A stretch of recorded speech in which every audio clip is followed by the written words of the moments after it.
Hello and welcome to an all-new episode of Anime Brain Freeze. We are your hungry hosts. I am John. And I'm CC, and this is a show where we review all the anime series from the previous season we did and didn't watch start to finish.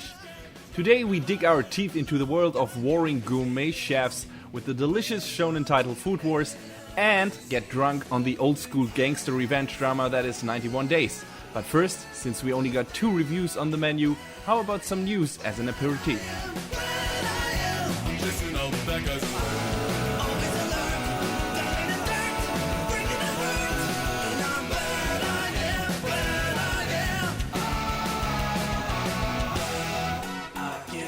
Alright, so first thing we're going to talk about today, I think it's probably the one of the biggest stories from the past couple weeks, but Miyazaki's out of retirement again. What a surprise! What is this, the second or third time? Miyazaki can, brackets not, retire. Yeah. One of the producers at Studio Ghibli, Toshio Suzuki, even commented that Miyazaki will probably draw storyboards until he dies. Mm-hmm. It's kind of grim, but it's probably true. Like he will probably, I don't know, collapse over a drawing board or something. I guess there are worse deaths though. So whatever.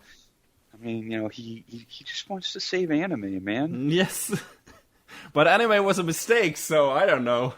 Will he succeed? Maybe. So what's this? Are there any information about his new project? About all we know is that the film is could be done by 2019 before the Olympics in Tokyo. Apparently this film has not actually officially gotten a green light yet, but Miyazaki started to work on the animation anyway. As if that won't happen. It's like no. We're gonna deny our most successful animated movie maker his new movie. That's never gonna happen. So yeah, but we'll see if it actually happens until 19. I don't know how Studio Ghibli has been. What their track record is in terms of keeping their deadlines. So we'll see.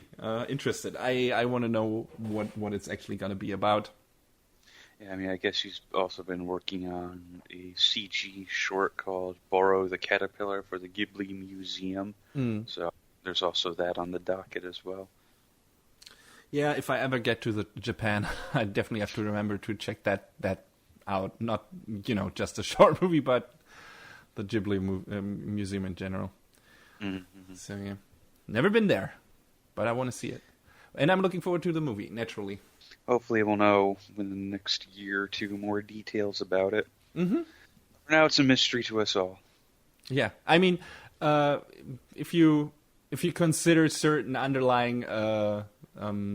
If you consider the subtext of The Wind Rises, the movie felt a bit like, okay, this is my exclamation mark to my work and everything...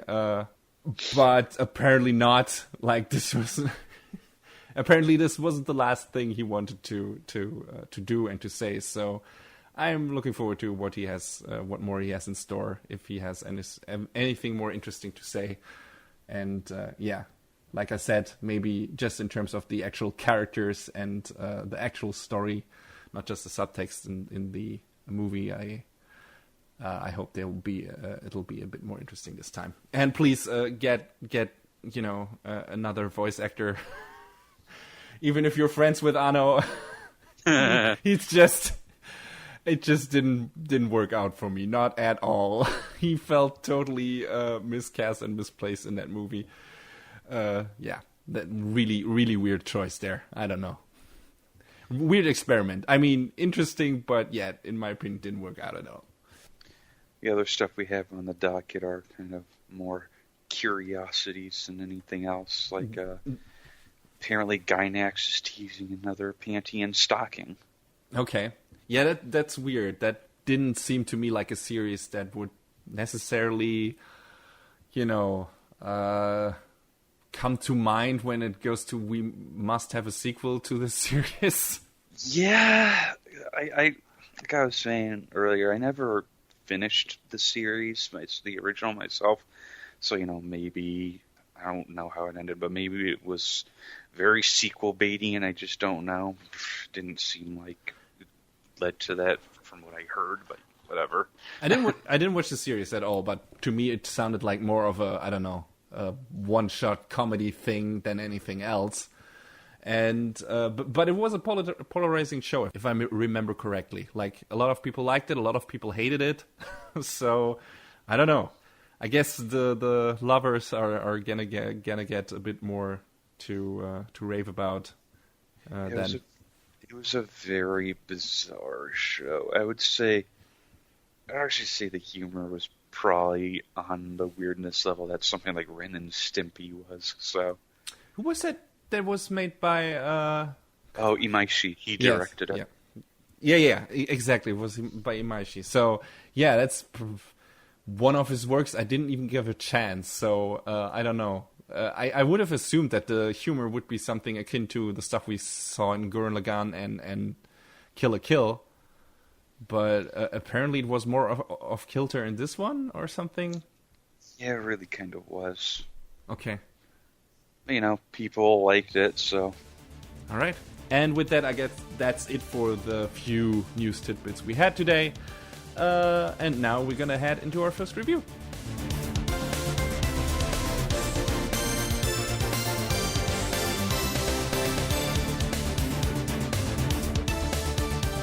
The main protagonist of Food Wars, or Shokugeki no Soma, which is the Japanese title of the show, is Soma Yukihira. And he runs a small family restaurant together with his father, which is known for its simple but delicious Japanese cuisine. Soma wants nothing more than to follow in his father's footsteps and take over the restaurant. He's really into cooking, has like constant competitions with his father, who can, prepare the better meal, like they square off on a regular basis. And so far, Soma has always lost. So, he's very motivated to one day surpass his father and take over the restaurant and everything. But one day, after a particular incident, Soma's dad decides it's time for his son to see a bit more of the world. So he sends him off to the Engetsu Tea House Culinary Academy. That's a mouthful. Which is an elite cooking school that serves as the training grounds for some of the best chefs in the whole world. And one of the most unique things about the school are the so-called shokugekis, which shokugeki is like a made-up word consisting of the kanji for food and spear, I believe. And so make of that what you will.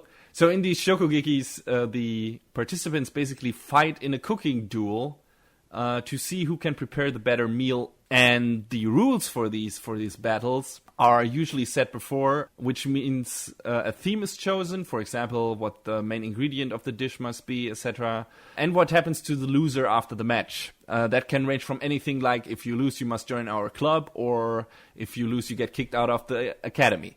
So, the stakes can be very high in these in these shokugekis. And after some initial skepticism, Soma is soon intrigued by the tough challenges and unique opportunities to learn more about the art of high-class cooking, and he's determined to rise to the top of the school and become one of the best cooks in the world. So, this show is based on a manga written by Yuto Tsukura and illustrated by Shun Saiki. Yuto Tsukura has written only Food Wars, from what I can tell, and the spin-off manga based on one of the characters from the series, and a special also. I don't know what that entails, how long that was, but anyway, both the manga and the spin-off manga are still running at the moment, so we'll get more Food Wars eventually in anime form too, I assume. Anyway, the illustrator Shun Saiki has done the character designs for this and for Active Raid, a show we'll be talking about next week. But he might be even more well-known in certain circles for his many other works, because he has done a lot of hentai stuff under the... Yeah. Are you surprised, John? Are you surprised? I mean, I shouldn't be, but when you just kind of dropped that bomb on me? Yeah. Well, he operates under the pseudonym Tosh and has drawn a lot of hentai manga. Tosh.0? Maybe. But yeah, that actually plays very much into Food Wars, if you can believe it, because aside from bringing his crisp character artworks to the show, which are really nice, there's also a lot of nudity going around, and a lot of sexualized content, a lot of boobage thrown around, a lot of man meat and everything, just in general. Yeah, it's a very sexy show. So, how does that work in the context of cooking? Well, let me tell you. Here we go. The way the show often decides to portray the overwhelming, delicious taste of the prepared dishes is by letting the clothes literally fly off its characters once they have taken a bite of the food. Not only that, but they're basically orgasming, since all the food in that show is so good, they just can't contain themselves. Yeah, that's there has been a lot of GIF work and video clips coming out of that show just because of those scenes. There is, for example, at one scene where one woman tries something. I don't know if there's honey in it or something, and her clothes fly off. She's sprinkled all over with honey, and then just is carried away in a river of honey while moaning happily. So yeah, that stuff like that happens a lot in the show. Yeah. So it's literal food porn. You can say that. I mean, it's basically that in more than one way. So that approach and the cooking subject was what let the show fly under my radar in the beginning. I saw a few pictures and GIFs and was like, okay, this is shallow, edgy, one-shot stuff, comedy thing. Doesn't look too interesting to me, pass.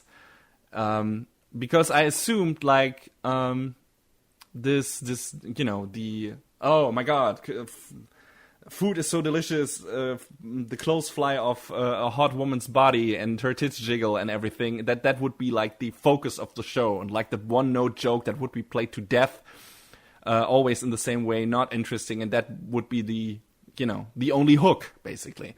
So I wasn't interested in it. But thankfully, a lot of buzz brought the show to my attention again and again. A lot of people saying, "Man, this is so good. This is amazing." And I was like, "What? Really? That show? I can't believe that." Then the second season started airing, and I was like, "Oh, okay. I've heard so many good things about the show. I'm just gonna check out the first few episodes of the first season, and maybe if I like it for some reason, how unlikely that might be." I'm gonna, I can directly go into the second season. So, yeah, I'm really glad I did that. And I kind of want to, slap my ignorant self of the past in the fucking face. Because Food Wars is now one of my favorite shonen titles of all time. A mutual friend of ours has been continuously pestering me. Why haven't you started watching Food Wars yet? It's like, someday, man. And now you're gonna have two people breathing down your neck for because of that. Except with him, I turn around and say, "Why haven't you watched JoJo's yet?" Because we made a deal, and he hasn't watched more than like 1 or 2 episodes. That's a good point. Both shows are equally bizarre, but I guess what's hooked him was the cooking part. I assume because he is into cooking in real life as well, right? Right. Yeah. Yeah. So yeah, that is a hook, and a substantial part of the anime than I would have thought. Like I said, I thought the edgy aspect would be the main focus of it, like being a dumb shallow comedy show and everything. But it's mainly an incredibly entertaining show about Soma and the audience learning more about food and preparing meals in exciting and well-paced episodes and interesting visual ways and everything. And all the stuff of classic shonen shows I personally adore is in there. You got exhibitions, you got tournaments, you got the colorful characters, all with different abilities and, your typical character traits and everything. For example, One of them knows all about meat, one about spices, and those traits basically manifest as special moves in the shokugekis.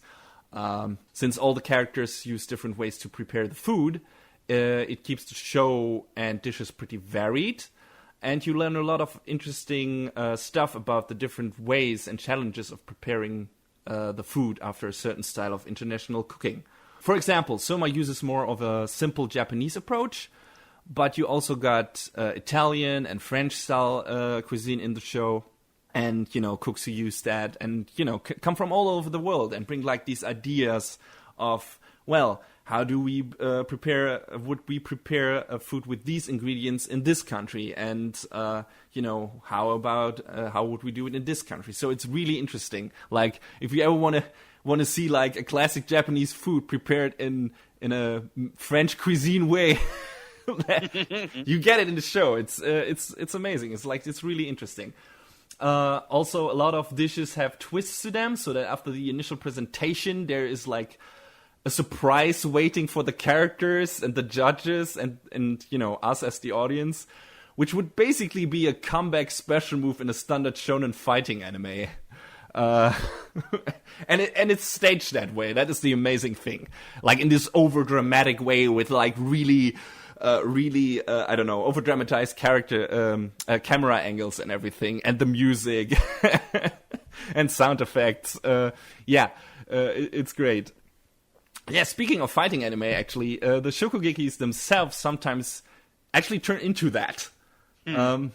Sometimes during the confrontations, the characters turn into like fantasy versions of themselves, like start wearing samurai armor or something, and then they meet on like this fantasy battlefield, fighting each other with their dishes and food preparation abilities. Those abilities being presented by metaphorical swords or spears or stuff like that.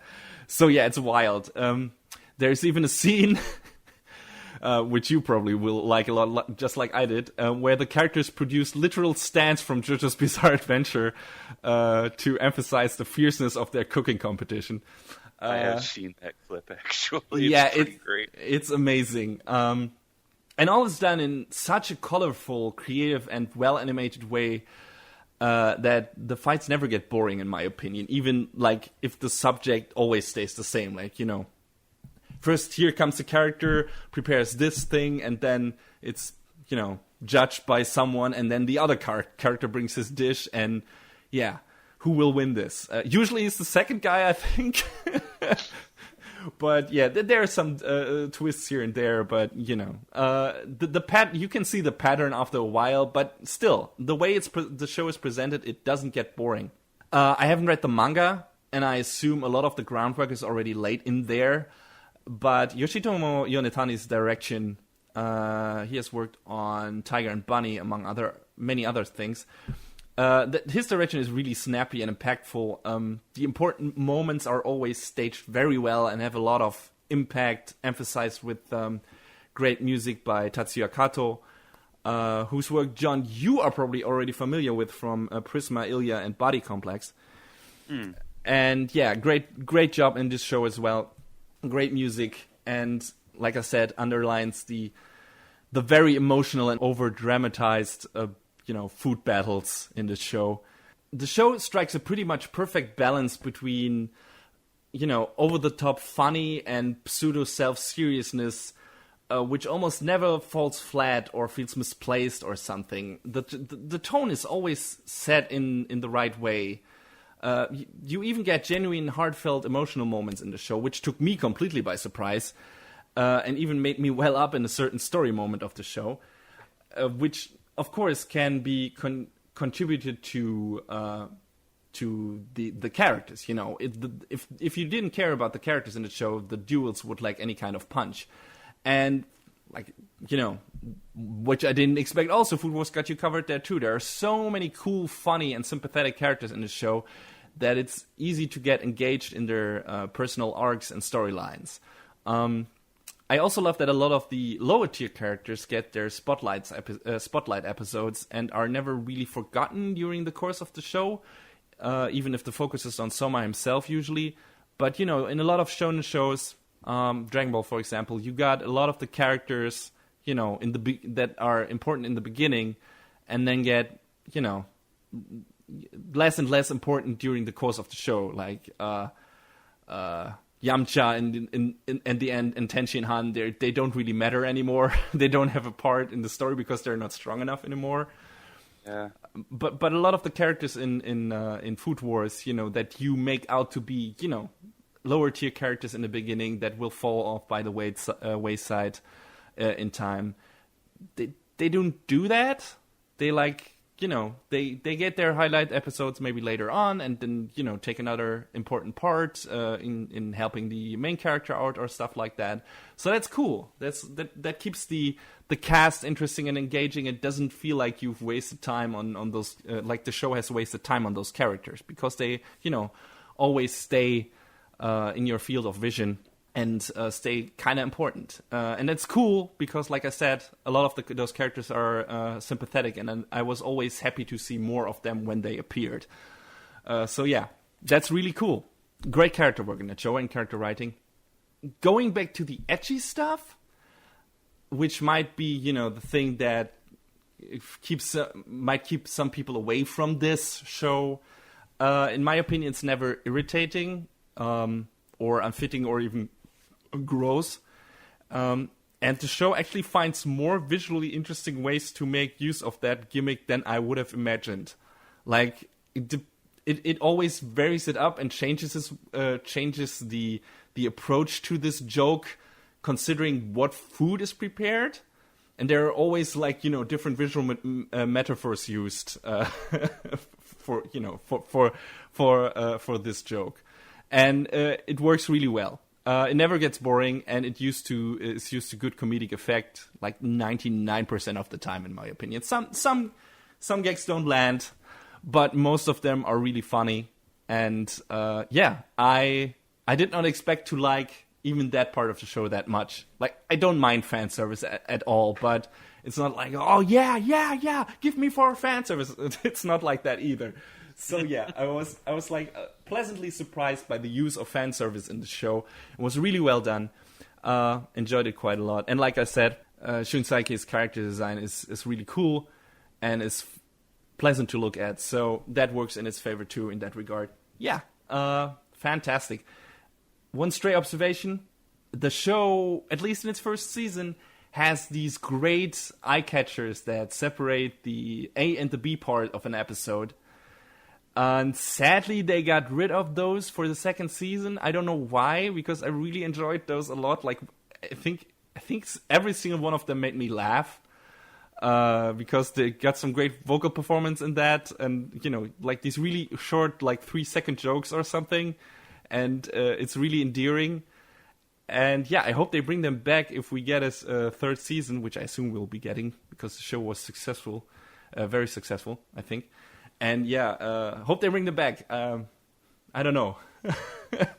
That would be great. I really hope they do that. Yeah, speaking of season 3, I hope we get that one soon. Maybe even a show based on that spin-off manga, Food Wars L'Etoile, I think it's called. Yeah. Like I said, it's based on one of the characters who starts out as an antagonist, actually, in the show. But he's more interesting than you think he is in the beginning. And yeah, that's cool. I would like to see that in animated form as well. Also, the first season spans 24 episodes. The second season only 13, if I'm not mistaken, or 12. Yeah. And while interesting, the second season feels of more like, I don't know, a bit of an in between again, because the characters go off like basically doing on-scene training in actual restaurants in the second part of that season. So it ends on that.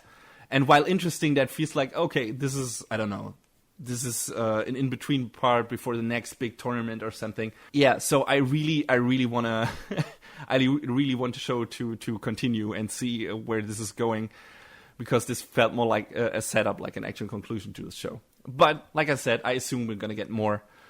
And my body is ready. As you can probably tell from this rant, I love this show very much. I suggest for everyone who is into shonen stuff or food or comedy or cool characters to check this out. Don't be put off by the edgy stuff. Like I said, it's not the focus, and is usually played in creative ways and to good comedic effect. Food Wars is really one of the best shonen shows I've seen in recent years.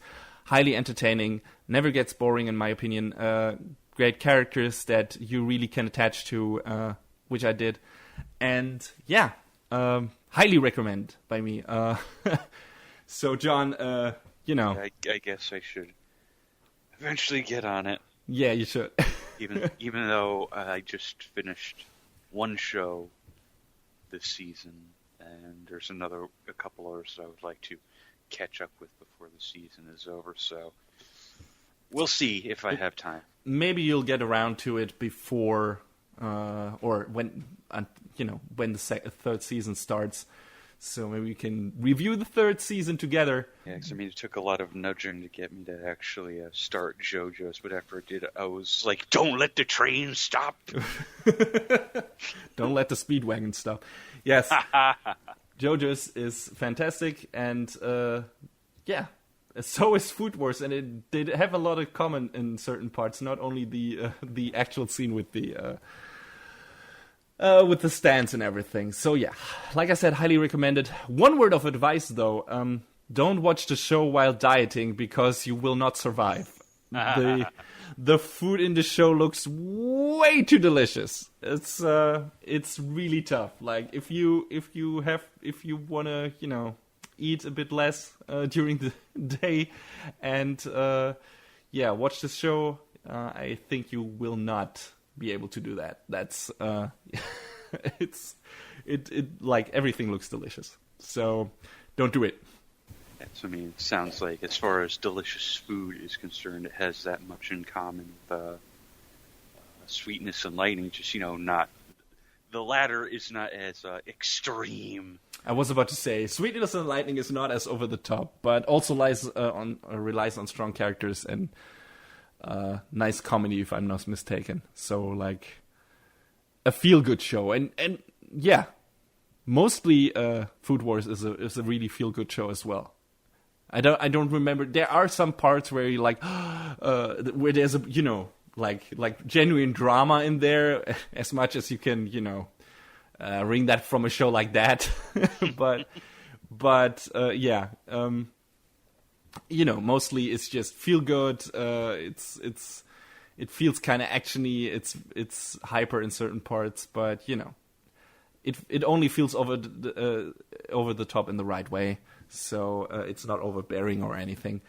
But yeah, the tradition of food anime has been long and colored, and I think if you want to start somewhere with that genre, and you have kind of a liking to the classic shonen stuff, that Food Wars is your go-to thing. If you feel like you want to take the more slice of life approach, maybe go to watch Sweetness and Lightning. Yeah, my interests definitely lie more with the former, and that's why I enjoyed Food Wars so much. But yeah, I have a aversion to shonen stuff. It's just you watch more of it than I do. So. Oh yeah. I'm recent years anyway. I'm a one-note character. So I wouldn't belong in Food Wars. Anyway, so yeah, if you're in the mood for a fun action show, 36 or 37 or what, however long the two seasons are together, is it's not the shortest episode number, but still it's manageable. And like I said, if you're into shonen stuff, if you're into food and everything, it won't get boring. So yeah, check it out. Food Wars, thumbs up.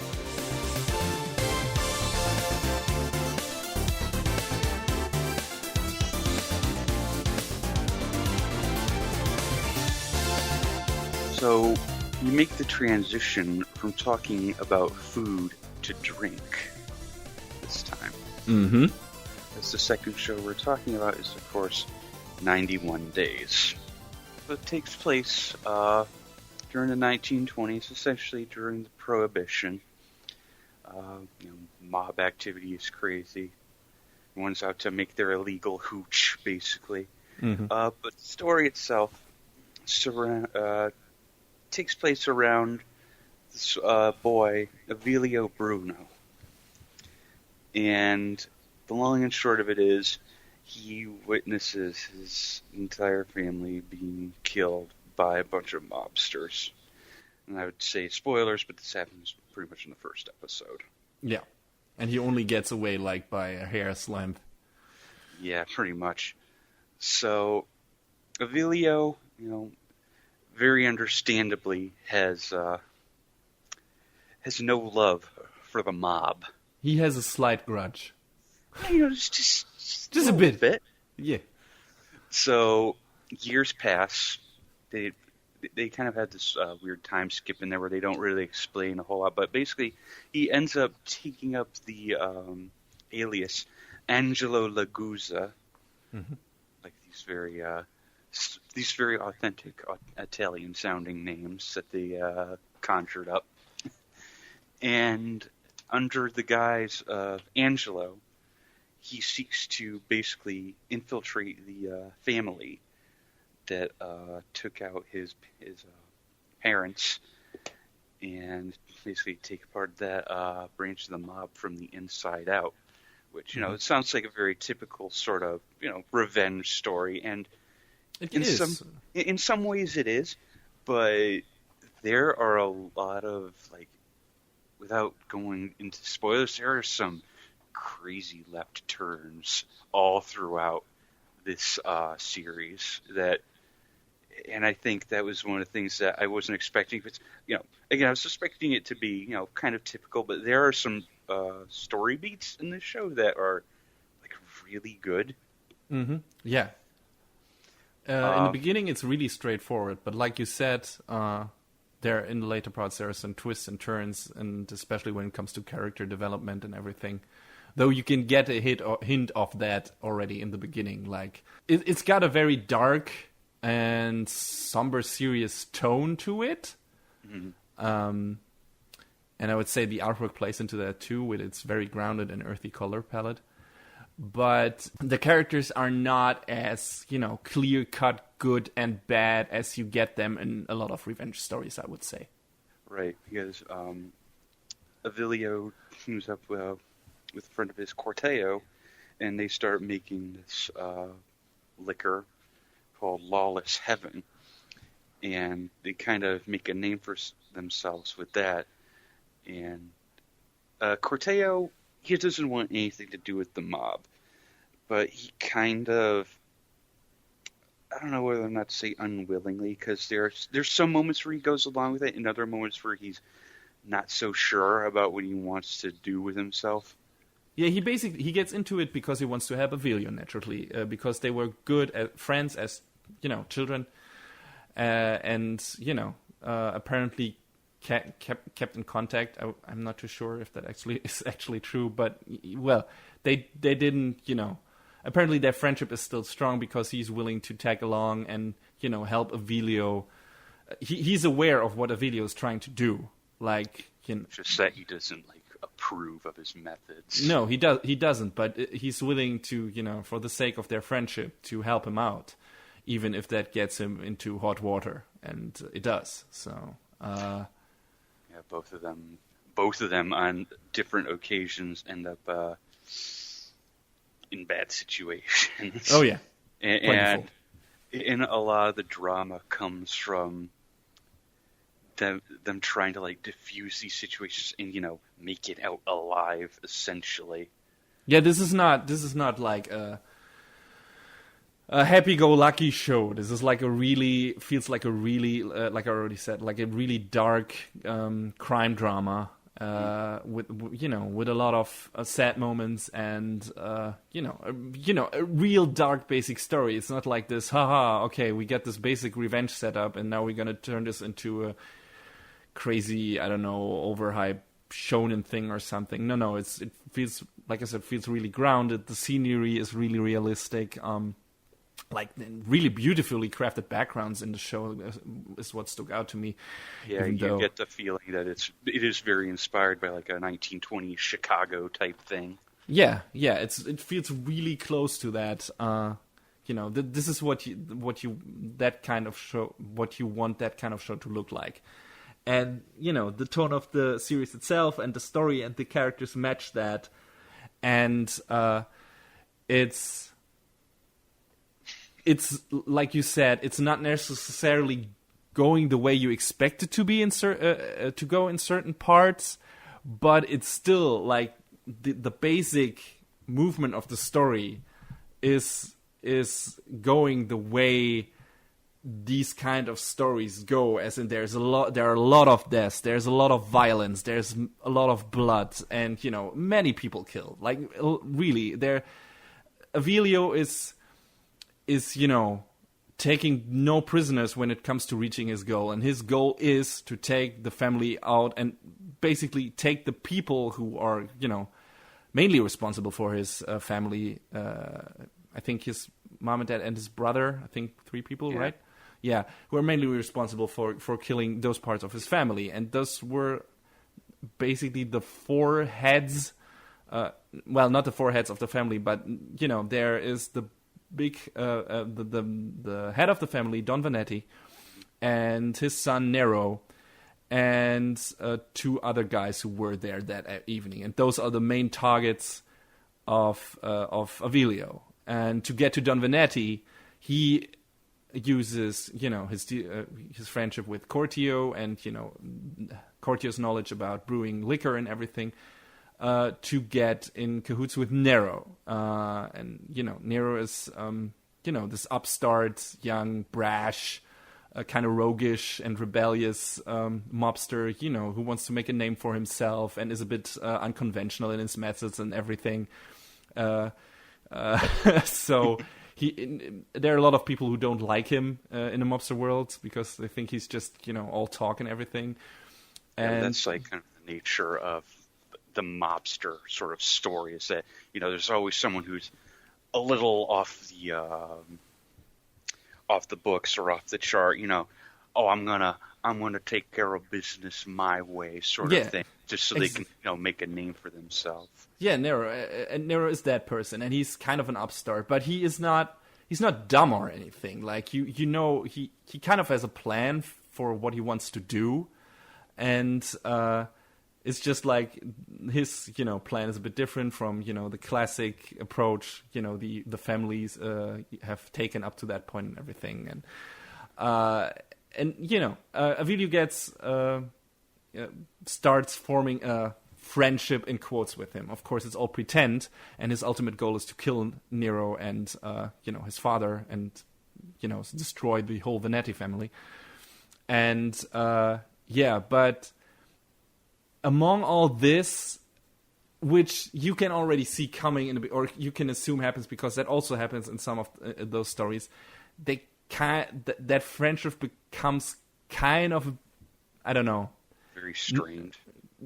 No, well, it's supposed to be pretend, but in the end, in the end, like after the first few episodes, you can tell that they are actually, becoming friends in a way. Like, I mean, Nero doesn't know that, what Avilio's ulterior motives are, so he assumes this is the right friendship. But Avilio also, starts,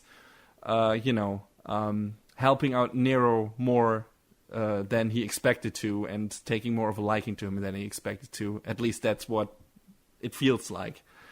And, he doesn't stray from his goals, but he is tempted. He is tempted to several times to like, is this what I'm doing? Is this right? He doesn't outright say it.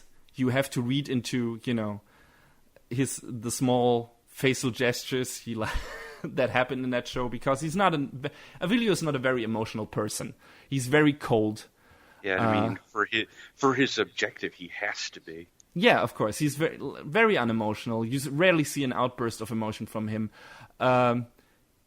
which makes him hard to like in certain parts, especially since he's so mostly, when it comes to the key points in the show and the key moments, he's so narrow-mindedly driven only by his revenge, and he is willing to go through every other person in his, he's willing to throw every other person in his life under the bus, even though that is not something he's actively doing. But if it comes to a decision where it's like, am I gonna execute my revenge, or am I gonna, or am I gonna help that person? If these are the only 2 available options, he chooses revenge. Like that's his modus operandi. And that makes him a bit hard to like. And Nero is actually, in many ways, like the more sympathetic character of the two. And by the end, I was torn between rooting for him and Avilio, which I assume was the show's intention. Like I said, there are very few one-sided villains here. Well, maybe except for Fango. Fango. But at least he's immensely entertaining. Yeah, he's hilarious, but he's a fucking nut. He's a maniac. If you've seen Bacano, he is kind of a Lad Russo type of character. He's kind of jokerish. He's very much into the violence and, just celebrating the way of life he chose, and killing a lot of people and causing a lot of mischief and everything. So, yeah, that's the kind of character Fango is. But aside from him, there are very few like one-sidedly evil character, and even he is not like, maybe not pure evil, but he's an asshole. Like, he's a genuine asshole. He's very chaotic. Yeah, exactly. But most of the other characters, like especially the two mains, are complicated and faceted, and there are many scenes that make you change your opinions on them and their actions over and over again during the course of the series, which I like quite a lot. I like it when characters, are not one note, and makes you, think and, change your mind when it comes to your attitude towards them. Yeah, I mean, I felt that way about Corteo as well, because of the way he goes back and forth on a lot of things without saying too much. Yeah, exactly. But with Corteo, it's never like where I was never in a position where I was like, man, that was a really asshole-ish move of you. I always could understand where he was coming from. And Avilios does some things where it's like, oh man, I think you're going a bit too far here. And Nero, while he starts out like, one of the antagonists, just, because what he took part in, he does a lot of things that make him very sympathetic. And we're like, mate, this is actually a good guy. He's just born into this family, and his destiny, which he has chosen, for himself, or at some point he actually gets pushed into that, because you wonder if he actually wants to take over the mantle of the Dawn.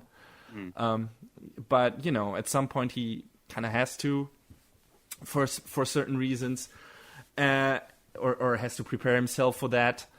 And yeah, you feel like, okay, this is actually a person that is in this situation, not necessarily because he chose to, but because he was born into it. And, if things played out differently, he would have been, the most sympathetic and relatable character of the bunch.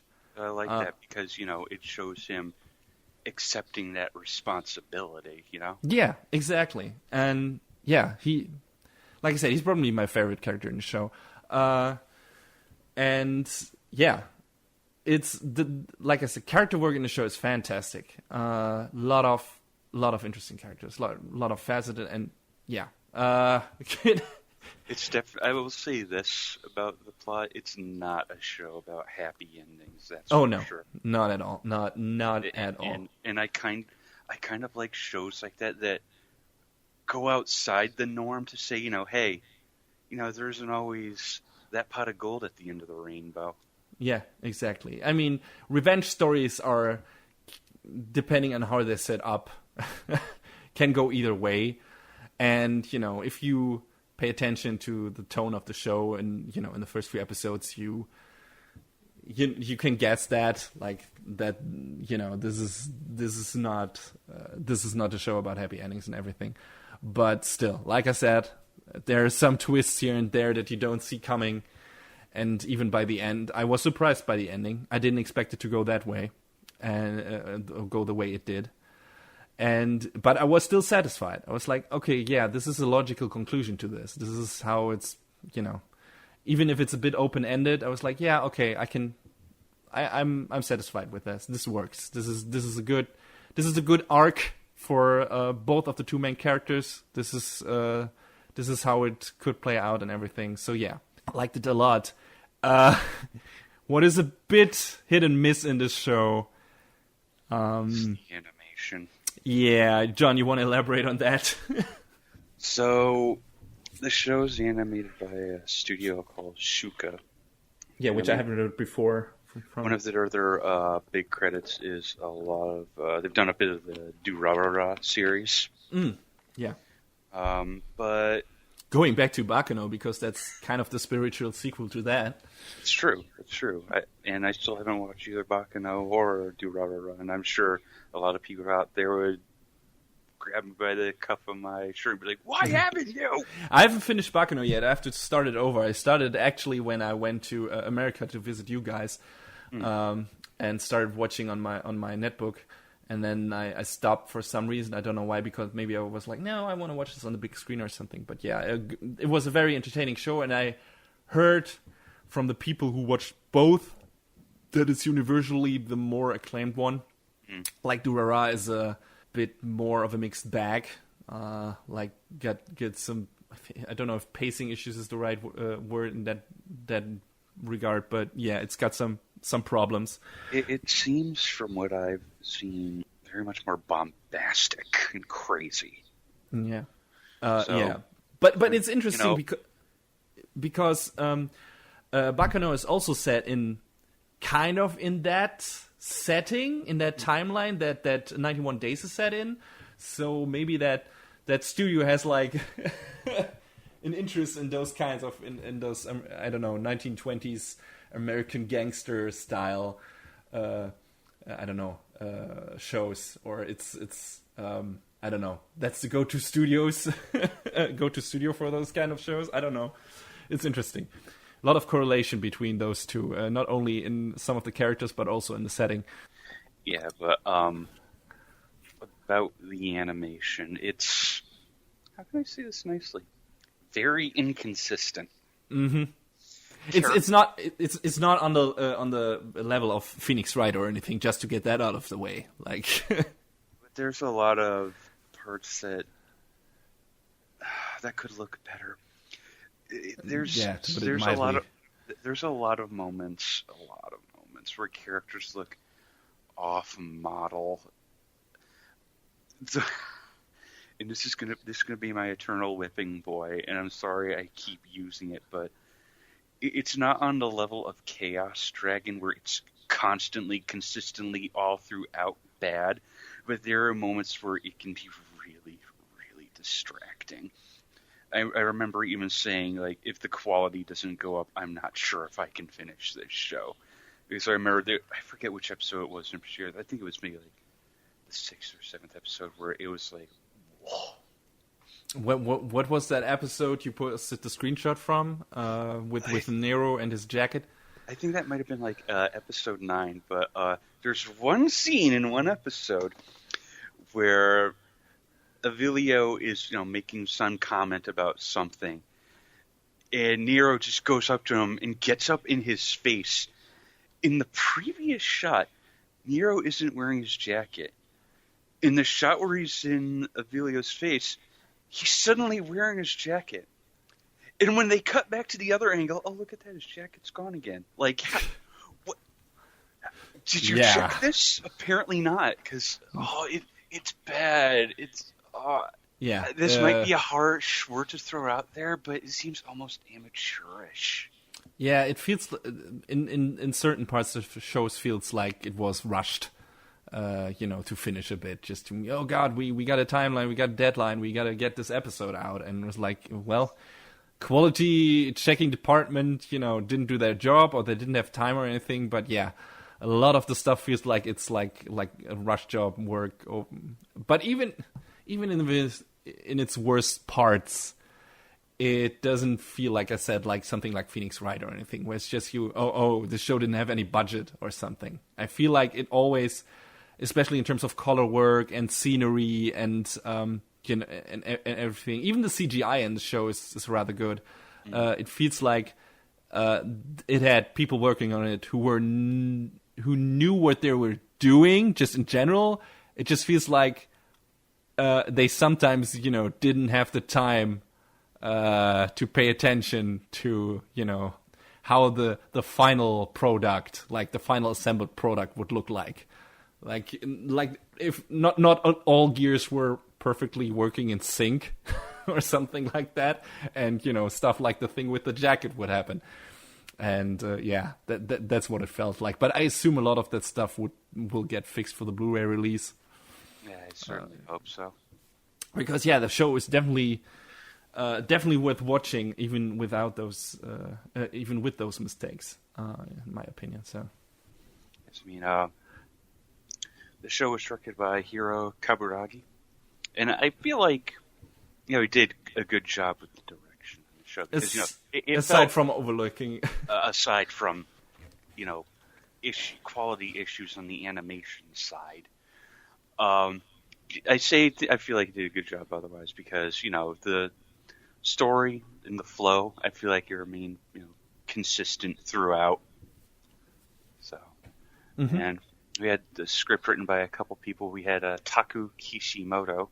Who wrote the main bunch of it, like 8 episodes, and did also the series composition, if I'm not mistaken. Yeah. And some of the other stuff he worked on was a bit of Haikyuu, apparently. Yes. Magi, The Adventure of Sinbad. Yes. And he did the series competition on Joker Game, which is a show that we had talked about a few episodes back. We had mixed feelings on for different reasons. Yeah. And the other writer was Yuichiro Kido, who also did some work on Gotcha Man Crowd's Insight and Seven Deadly Sins, Signs of the Holy War. So, still haven't watched that show. Like the second season or that mini season of Seven Deadly Sins. Thanks for reminding me. So proof that the writing on the show was really good. So really, like the strongest part definitely of the show, the character writing, the story. Aside from the twists and turns, it's a basic revenge story, and you've seen that kind of groundwork covered in not necessarily in anime that often, just in terms of setting and everything. That is kind of not overused. That is not something this is not like this is what anime set in Japanese high school are we gonna get this season? Like how many fucking 99%? Yeah, definitely.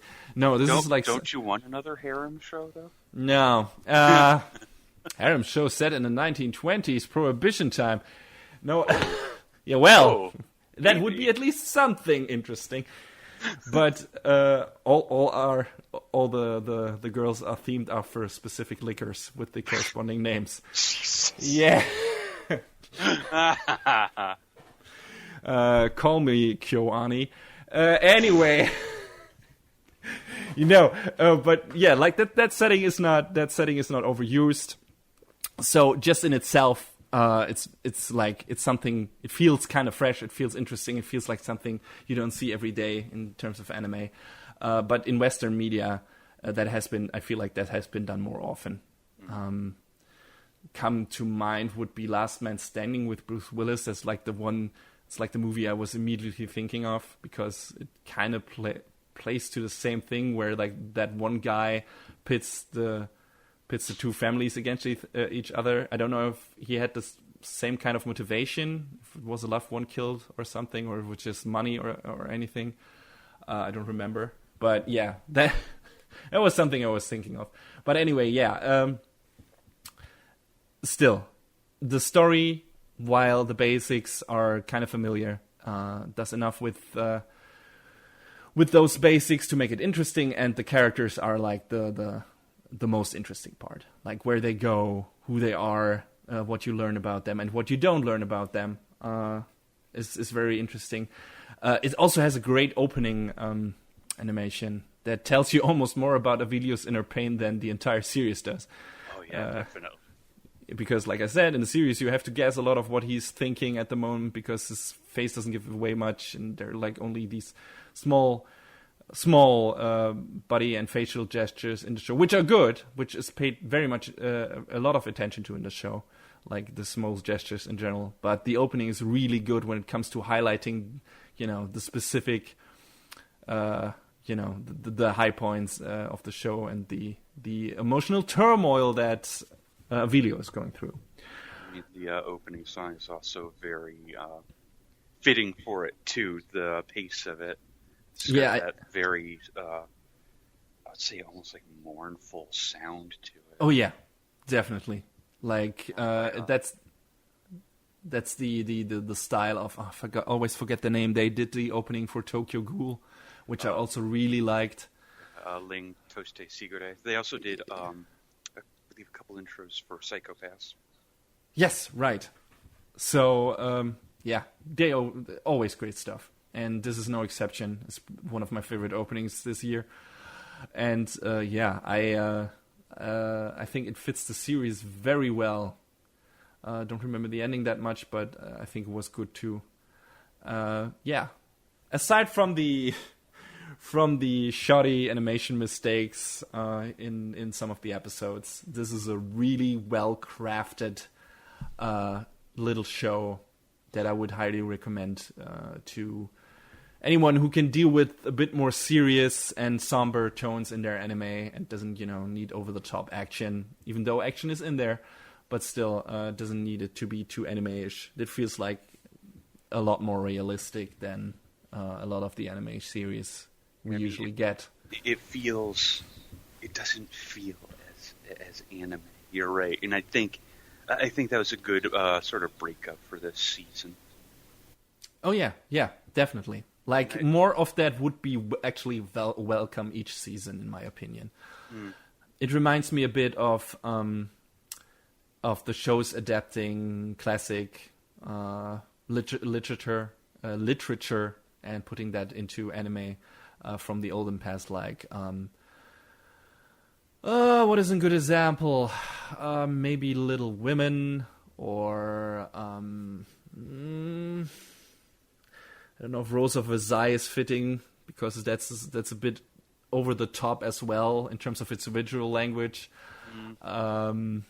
What else was there? I'd have to cram for it. But a lot of that stuff was running on TV over here when I was growing up. Like a lot of anime adapting work of classic Western literature. And I liked a lot of those shows that, were animated but didn't feel like over the top and had a very realistic feel to it. A lot of the world masterpiece theater stuff was in there too. So I always like that stuff. I like anime using a realistic approach to to certain subjects and trying its hand in the stuff that you have already seen in in Western cinema and everything, but putting it in animation form and playing to the strength of animation. So and 91 Days did that really well. Even though, like we said, some animation mistakes here and there, but just putting a nice gangster drama on into serious form, 13 episodes. It worked really well. Well paced, good character arcs, and a nice story in general. I think one of the other, and it's a very small thing, one of the other things that I liked was they were not subtle about it being, a gangster story, considering, the show's logo is, I'm pretty certain it's the same logo font from The Godfather. Oh yeah, that's what it reminded me of. That might very well be the case.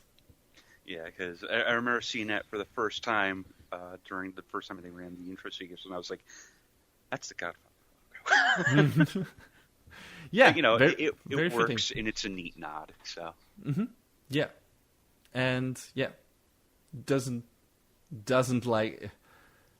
copy paste it or everything. I don't mean the logo. I mean the story of Godfather or thing, right, or any general mafia like mobster movie. It does its own thing with it, and it does that very well. So again, highly recommend it. This is a show of where we wholeheartedly can recommend both shows, and I think that happens rarely enough. So, not rarely enough, but I was really engaged by both those shows and really looking forward to each new episode. Yeah, I mean, for different reasons. the plot twists in this show, oh man, the hooks were very deep in me. Yeah. So I was just like, oh shit, I gotta know what happens next week. Come on, man. Yeah. But yeah, definitely, if you want a good mob drama, that's not quite the norm for what you expect out of typical anime. This is a good show. It's a great show, actually.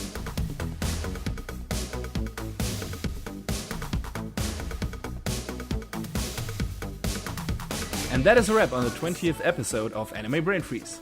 All the music in our show is from the Double Dragon Neon soundtrack by the amazing Jake Kaufman. Please go to vit.bandcamp.com and check out his awesome work. You can find us on YouTube, Facebook, Twitter, iTunes, Stitcher, SoundCloud, and animebrainfreeze.com. Leave us comments and questions anywhere you like, or send us an email to animebrainfreeze@gmail.com. Thanks for tuning in. We hope you had a good time, and please join us again on our next show. Macht's gut. Arrivederci.